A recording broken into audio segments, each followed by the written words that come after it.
ধারাবাহিকে আমরা দেখতে পাই রামাদিনী দিনী নাই তুমি হুমকে আজাদি দি আমি মারে কাছে। এই আর্তচিৎকার চারদিক কাঁপিয়ে দেয়।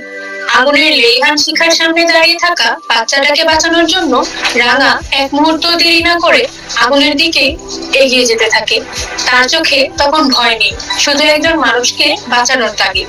ঠিক সেই সময় অনিতা দৌড়ে এসে রাঙার হাত শক্ত করে টেনে ধরে। কাপা কণ্ঠে সে বলে, রাঙা তুই পাগলামি করিস, ওখানে যাস না। কিন্তু অনিতার কথা শেষ হওয়ার আগে রাঙা নিজের হাত ছাড়িয়ে নেয়। কোনো কিছু না ভেবেই জ্বলন্ত আগুনের শিখার মধ্যে ঝাঁপিয়ে পড়ে। অন্যদিকে ঘটনার খবর পেয়ে বিগ বস শ্যাম ফোন করে অত্যন্ত রাগী স্বরে সব জানতে চায়।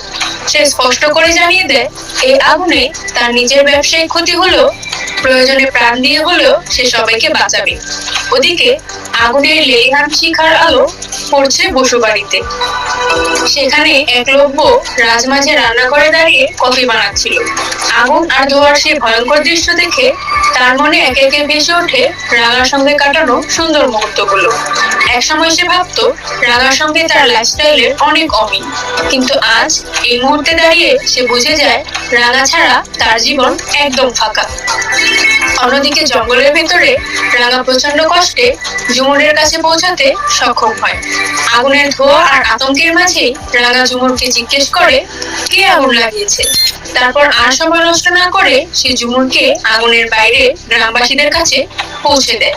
কিন্তু ঝুমুরকে বাঁচাতে গিয়ে রাঙা নিজে আগুনের ভয়ঙ্কর বলয়ের মধ্যে আটকা পড়ে যায়। এই খবর পেয়ে একলব্য পাগলের মতো কবিতাকে ফোন করে রাঙার খোঁজ নিতে চায়। ফোনের ওপার থেকে কবিতা আর নিজেকে সামলাতে পারে না।